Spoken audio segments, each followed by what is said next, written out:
नमस्कार, स्वागत है आपका मेरे चैनल पर।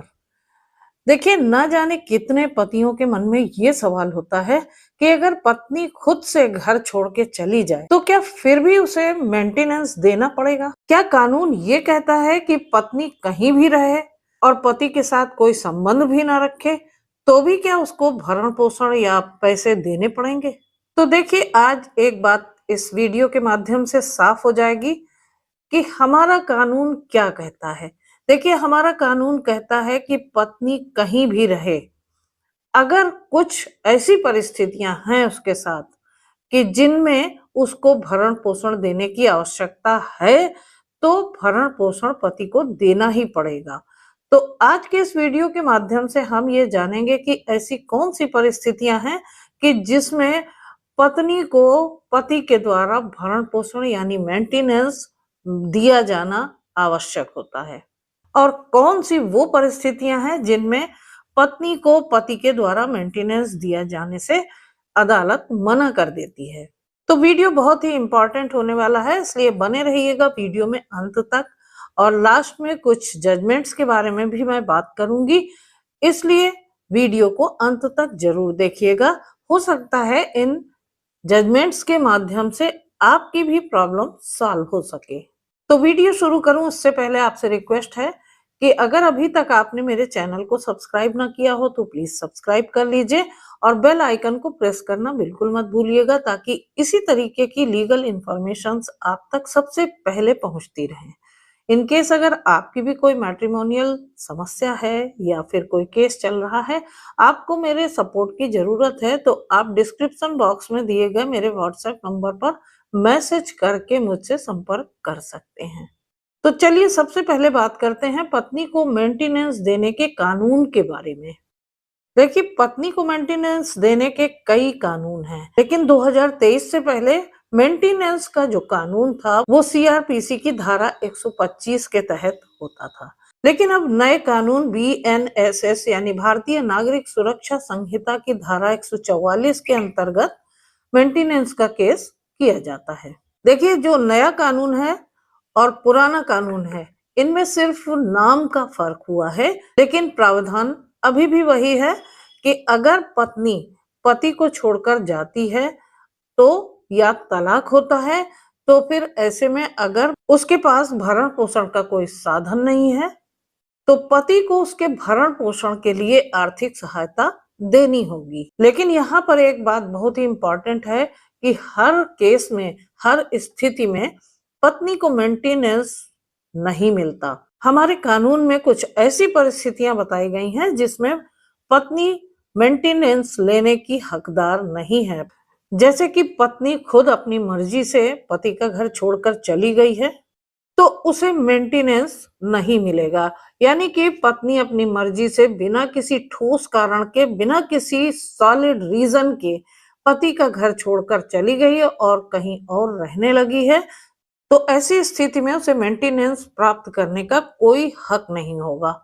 क्योंकि हमारा लॉ जो है वो कहता है कि बिना किसी उचित कारण के अगर पत्नी ससुराल छोड़कर चली गई है, पति का घर छोड़कर चली गई है, तो उसे मेंटेनेंस नहीं मिल सकता। तो ऐसे केसेस में कोर्ट ये देखती है कि पत्नी अलग क्यों रह रही है। अगर अलग रहने का या घर छोड़ देने का कोई ठोस कारण है या उचित ये जो सॉलिड रीजन है, तो फिर उसको मेंटेनेंस मिलेगा। और अगर कोई ठोस कारण नहीं है, वैलिड रीजन नहीं है, तो फिर पत्नी मेंटेनेंस लेने की हकदार नहीं होगी। तो अब समझ लेते हैं कि अलग रहने के बावजूद भी, यानी अपने आप घर छोड़कर चले जाने के बावजूद भी पत्नी किन किन स्थितियों में पति से मेंटेनेंस ले सकती है। तो पहली स्थिति तो यहाँ पर ये हो सकती है कि अगर पति उसको मारता है, पीटता है पत्नी को, उसके साथ क्रूरता करता है, मानसिक या शारीरिक रूप से उसे टॉर्चर करता है, यानी उसके साथ क्रूरता करता है, उसे प्रताड़ित करता है, और पत्नी इससे परेशान होकर घर छोड़ देती है और अलग रहकर वो मेंटेनेंस की मांग अपने पति से कर सकती है। और दूसरी स्थिति क्या होती है कि जब पति किसी अन्य महिला के साथ संबंध में हो, यानी कि पति किसी अन्य महिला से अवैध संबंधों में हो, यानी एडल्ट्री में हो, तो ऐसी स्थिति में भी पत्नी पति का घर छोड़कर उससे मेंटेनेंस ले सकती है। और अब जान लेते हैं कि तीसरी स्थिति क्या होती है कि जब पत्नी को मार पीट कर घर से निकाल दिया गया हो, ससुराल वालों ने निकाल दिया हो या पति ने निकाल दिया हो और उसको धोखे से घर से अलग कर दिया हो। यानी ऐसी कंडीशन हो गई हो कि पत्नी तो रहना चाहती है लेकिन पति उसे रखना नहीं चाहता है और उसे घर से निकाल देता है। तो ऐसी स्थिति में भी पत्नी अलग रहकर पति से मेंटेनेंस की मांग कर सकती है। अब आती है चौथी स्थिति। तो चौथी स्थिति क्या होती है कि जब पति उसकी आवश्यकताओं की पूर्ति नहीं करता, उसकी देखभाल नहीं करता, उसका खर्च नहीं उठाता, उसकी आवश्यक जरूरतों को पूरा नहीं करता, तो भी पत्नी अलग रहकर पति से कोर्ट में मेंटेनेंस की मांग कर सकती है। तो ये सारी कंडीशंस थी कि जब कोई पत्नी अपने पति से अलग रह के उससे मेंटेनेंस की मांग कर सकती है कोर्ट के द्वारा और उससे अपने मेंटेनेंस ले सकती है। तो अब हम बात करेंगे कि ऐसी कौन सी परिस्थितियां हैं कि जब कोर्ट पत्नी को मेंटेनेंस देने से मना करती है, यानी कि पत्नी अपना मेंटेनेंस लेने का जो अधिकार है उसे खो देती है।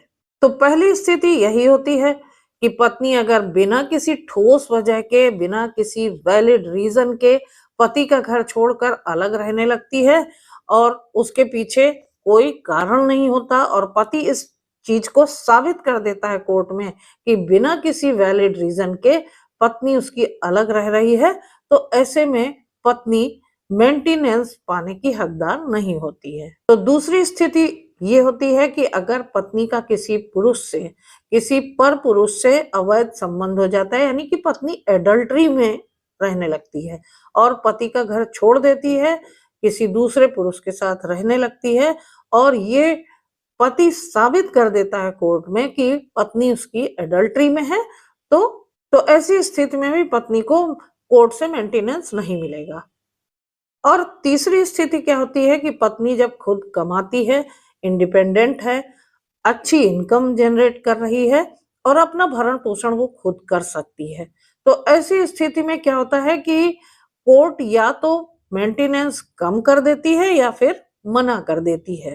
केस टू केस ये डिपेंड करता है कि अगर बच्चे हैं या पत्नी के साथ रह रहे हैं, बच्चे हैं, तो बच्चों का मेंटेनेंस उनको देना ही होता है पति को। इसके अलावा पत्नी की इनकम के ऊपर डिपेंड करता है कि वो सही ढंग से अपनी आवश्यकताओं की पूर्ति और अपने बच्चे की पूर्ति कर सकती है, तभी उसको भी मेंटेनेंस मिलता है। अदरवाइज जो खुद कमाने वाली लड़कियां हैं या महिलाएं हैं जो घर छोड़कर चली जाती हैं और अपना भरण पोषण खुद कर सकती हैं, ऐसी स्थिति में उनका इनकम एफिडेविट वगैरह सब जो सबमिट होता है उसके आधार पर कोर्ट तय करती है कि मेंटेनेंस उसे मिलना चाहिए या नहीं मिलना चाहिए। और इससे रिलेटेड कोर्ट्स ने कई जजमेंट्स पास किए हैं कि ये जरूरी नहीं है कि अगर पति की इनकम ज्यादा है तो पत्नी को ज्यादा मेंटेनेंस मिलेगा। हाल ही में राजस्थान हाई कोर्ट ने भी अपने एक फैसले में कहा है कि ये जरूरी नहीं है कि अगर पति की इनकम अधिक है तो पत्नी को अधिक या एक फिक्स परसेंटेज में मेंटेनेंस देना कानून का उद्देश्य नहीं है।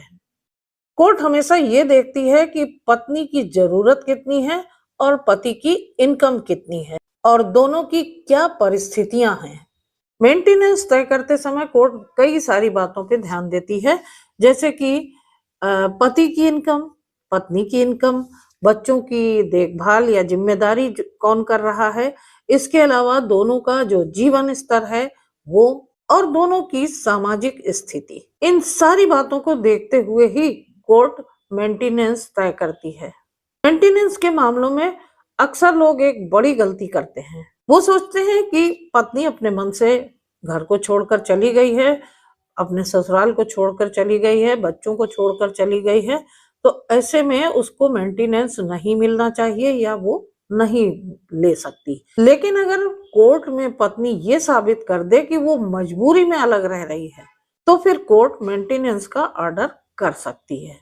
इसलिए ऐसे मामलों में मेंटेनेंस के कानून की जानकारी बहुत जरूरी है। आपको ये अच्छी तरीके से समझ में आ जाना चाहिए कि अगर पत्नी बिना किसी वैलिड रीजन के अलग रह रही है तो वो मेंटेनेंस की हकदार नहीं है, और अगर किसी वैलिड रीजन के साथ वो अलग रह रही है तो फिर उसको मेंटेनेंस देना ही पड़ेगा। तो एक बात आपको अच्छी तरीके से जान लेनी है कि परिस्थितियों के हिसाब से आपके पास ठोस सबूत होने चाहिए, तभी आप मेंटेनेंस से बच सकते हैं अपने केस में। या फिर पत्नी ने साबित कर दिया, उसके पास ठोस सबूत हैं, कोई वैलिड रीजन है, तो फिर मेंटेनेंस देने से आप नहीं बच सकते, भले ही पत्नी अपनी मर्जी से आपका घर छोड़कर चली गई हो। तो आशा करती हूँ कि आज के इस वीडियो के माध्यम से आपको अच्छी तरीके से समझ में आ गया होगा मेंटेनेंस का क्या कानून है, और हमारा कानून किन स्थितियों को दर्शाता है कि पत्नी को मेंटेनेंस दिया जाएगा, और बहुत सारे ऐसी स्थितियां भी बताई मैंने जिसमें पत्नी को मेंटेनेंस नहीं दे सकते, केवल आपके ये सोच लेने से कि पत्नी अपने आप घर छोड़ के चली गई है तो मैं मेंटेनेंस क्यों दूं। ऐसा नहीं होता। वीडियो अगर पसंद आया हो तो लाइक और शेयर करना बिल्कुल मत भूलिएगा। बहुत से लोगों को इसकी जानकारी नहीं है, तो उनको भी लाभ प्राप्त हो इससे। तो फिर मिलती हूँ अगले वीडियो में एक नई जानकारी के साथ, एक नए टॉपिक के साथ। तब तक के लिए अपना ख्याल रखिएगा। आप सभी को नमस्कार।